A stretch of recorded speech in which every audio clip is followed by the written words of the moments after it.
Hi, everybody. Wait a few seconds, let everybody kind of make their way in. I'm Bethany Turner, and today to celebrate, yeah, this is going to be a good reading. I can't talk. To celebrate the release of my novel, The Secret Life of Sarah Hollenbeck, I'm going to read the first chapter to you. And you know, I don't get nervous in front of people. I don't get nervous speaking to groups. None of that bothers me. I'm nervous about this for some reason. I think it's because I have so much adrenaline pumping through my body because of the joy of release day, and so much caffeine pumping through my body because of the fact that I didn't sleep because of, anticipation of release day, that I'm afraid I'll forget how to read. So we'll see how it goes. I make no guarantees. But I really wanted to read a little bit to you so that you can meet Sarah, because this whole story is told from her perspective, first person, and you really get inside her head. And so I thought I'd give you a chance to get inside her head. And in the beginning, it's not always a nice place to be. But so it is with all of us at times, I suppose. So if you're just joining, and go ahead and spread the word, try to get more people in here if you can. We're going to be giving away some prizes, which we're now calling Holland merch, because it was a slip earlier. It was supposed to be Hollenbeck merch. See it? Yeah, it's going to be a great reading. Hollenbeck merch. And it came out Holland merch, and now it's our thing. So hashtag Holland merch on the line. But we are going to be giving away, if you're live, you'll have one chance to win. I mean, just you. You have to be live for one of these prizes. And then we'll be giving away 2 more prizes later that anyone who is live or not is up for winning. But what you have to do is either like it, share it, or comment. Please do all the above. That would be ideal. So whether you're in here live or not, still be sure to like it and share it and comment so that hey, Rachel's in here. That's the fun thing about the live stuff too. I actually get to say hi to you guys. I'm so glad you're here. Yeah, so if you do pop in, say hi. If I'm in the middle of reading, I may not acknowledge you, but I'll still be happy to know you're here. So before we get started, which I'm going to do that really quickly here, but just want to say thank you for all the support today. So many people have been sharing, and hey, Daphne, sharing and commenting and leaving their reviews, and so much awesome support. And I'm so appreciative. So thank you for that. It's a really exciting day, and it's been a really busy day, but it's a fun day, and I'm just happy to share it with you guys. So one last thing I want to point out, be sure to check out on the author page, there's a link for a giveaway that we're having where you can win more Holland merch, and also like a Kate Spade bag is on the line, which you'll learn the significance real quickly. But yeah, it's a good prize, and I'd like you to have a chance to win it. So please do. So, but I think without any further ado, I'm going to go ahead and get started here, and we'll just read the first chapter. And but like I said, be sure to like, comment, or share for a chance to win a prize, you guys. And again, even if you're not live, we'll have some after the fact prizes, so you don't want to miss out on Holland merch. So we're going to do it. Okay, here we go. Hopefully I remember how to read. Chapter 1. The Next Emily Dickinson. If you're willing to admit it, you probably know me as Rain de Berg. Yes, that Rain de Berg. Did you blush at the mere mention of my pen name? Yeah, so did I. 3.5 years ago, I certainly had no intention of ever becoming Rain de Berg. I was simply Sarah Hollenbeck. Or maybe I was still Sarah McDermott? No, Sarah Hollenbeck. Sarah McDermott was the product of an empty, loveless marriage, and I was doing all I possibly could to prove, at least to myself, that I wasn't the shell my marriage had reduced me to. But did I even remember Sarah Hollenbeck? The girl I was before I met the guy? Could I become her once again? The answer had to be yes. So that Monday evening in June, 3.5 years ago, I hoisted my Kate Spade messenger bag a bit higher on my shoulder, straightened my Stella McCartney blazer, wiggled my toes in my Christian Louboutin pumps, and took a deep breath. As I reached for the doorknob of the high school library, I noticed a slight tremble in my hand. I didn't understand what was causing the reaction. I'd been faithfully entering that library each week for 2 months, and it was, after all, just a book club. Until a couple of months prior, my life had consisted of the duties of a trophy wife, proudly, though often resentfully, supporting my husband on his rise to the top of a Fortune 500 real estate conglomerate. His Fortune 500 real estate conglomerate. But suddenly, from the moment Patrick sent me a text message that said, "Bringing Dan for dinner, he's gluten-free," followed by a thumbs-up emoji, my life as I knew it was over. Well, I suppose that wasn't the moment. The moment came later that evening when I caught Patrick making out with Dan's wife, Bree, in the room I had dreamt would someday be a nursery. The dissolution of my marriage left me with a lot of free time. There were no gluten-free dinners to plan, no charity events to attend, no bigwigs to schmooze.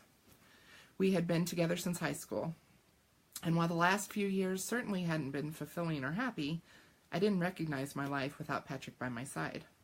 I didn't recognize myself without Patrick by my side. All of our friends were actually Patrick's friends, it turned out. I couldn't blame them, really. They were social ladder climbers, and I was most definitely a woman whose social status was experiencing a freefall. Every job search came up empty. Apparently, no one in the tough Chicago job market was interested in hiring someone who hadn't worked since college, where she'd earned a degree she'd never once put to use. I'd had one career, and one career only, and I'd been forced into early retirement. And I never was able to figure out how to list my job experience as Mrs. Patrick McDermott on my resume. I was a social pariah desperately in need of something to do. But for a depressed, newly divorced woman with more money and time than talent or skills, finding the right hobby was a surprisingly tricky thing. Traveling meant traveling alone, and that wasn't something I knew how to do. Quilting took too much patience. Community theater took too much confidence. Painting took too much effort. Book clubs? Book clubs could work. I joined 7 book clubs in the greater Chicago area simultaneously. 7. And that meant I was reading 7 novels simultaneously.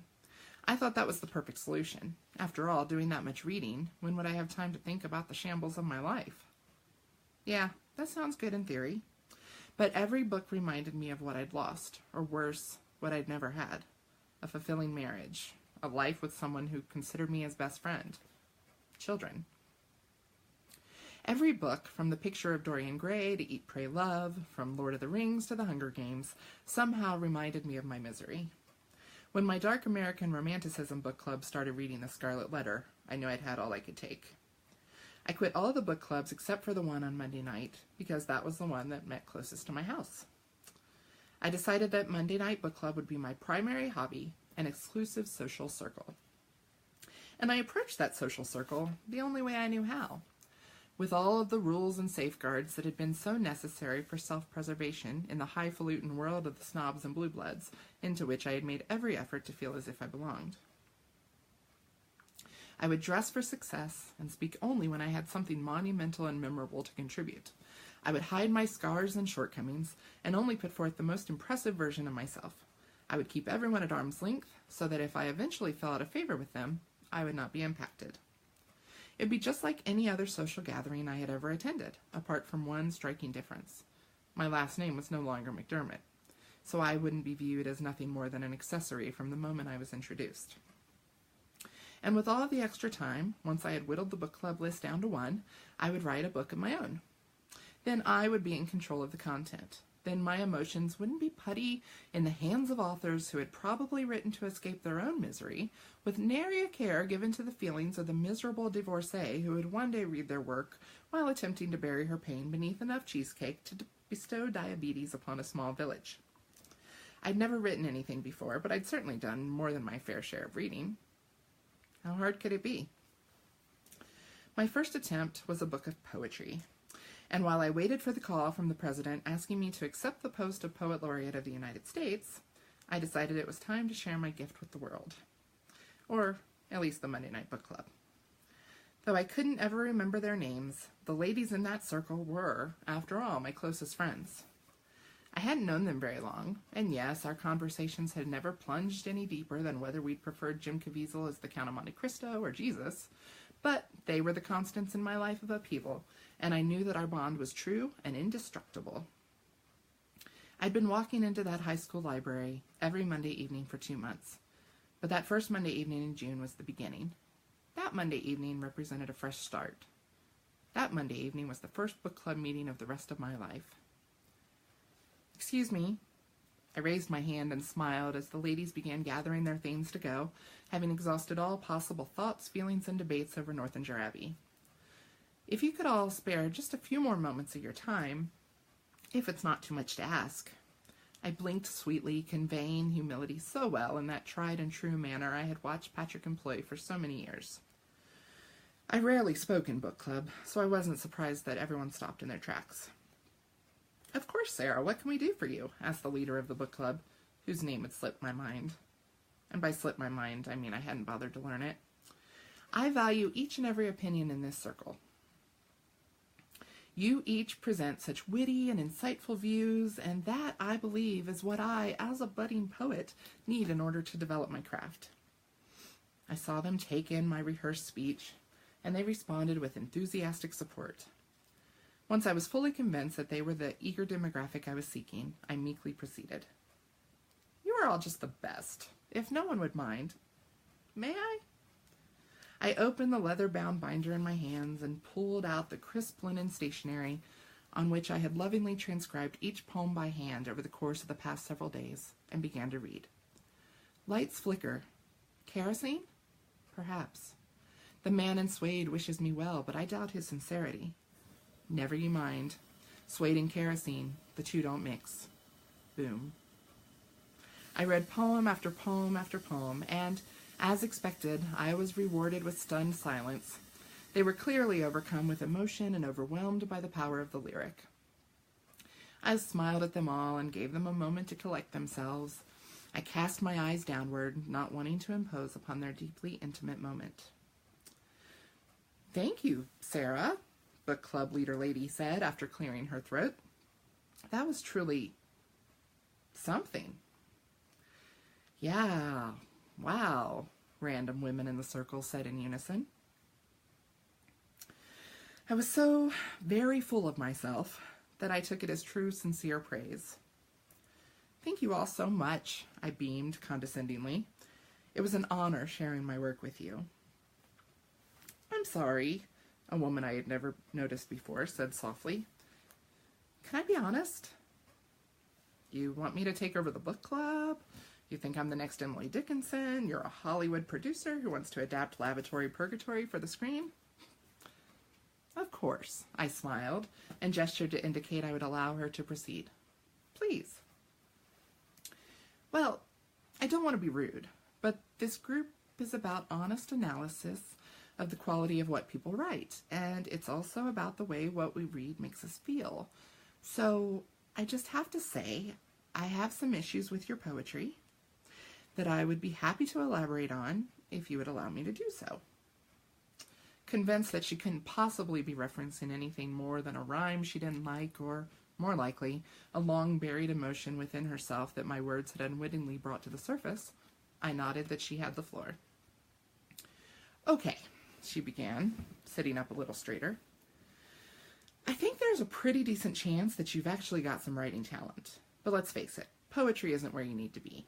And what's with the subjects? It's like you just flipped through the yellow pages until something jumped out at you. What's next? Exterminators?"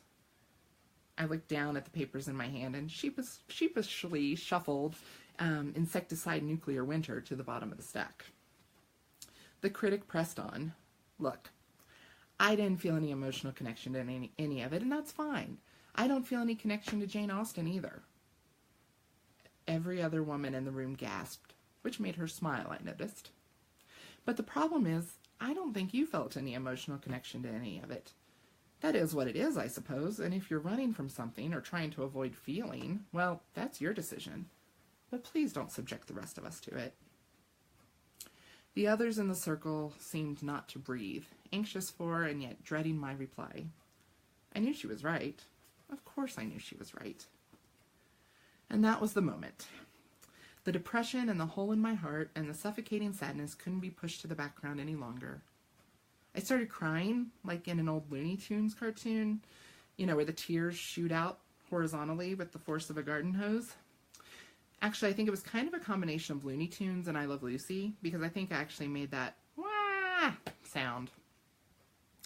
All of the women in the group, the nameless women for whom I hadn't taken the time or made the effort to develop true respect or affection, gathered around me and hugged me and said generic things like, "They're there," and "It's going to be okay."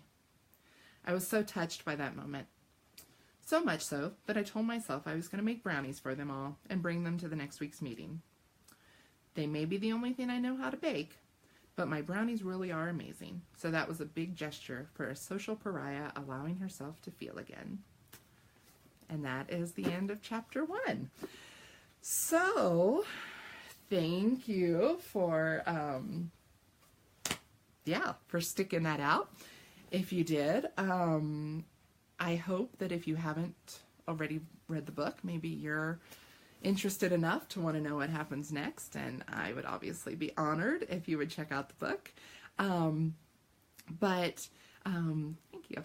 But I'm just so glad you guys were here, and the book is available everywhere. I would say if you see it in a store and want to send me a picture of that, I would love it, and let me know where you are and tag me and hashtag Secret Life of Sarah Hollenbeck and all that fun stuff. But you can, of course, also order it online anywhere. Amazon is currently out of stock, which is fun.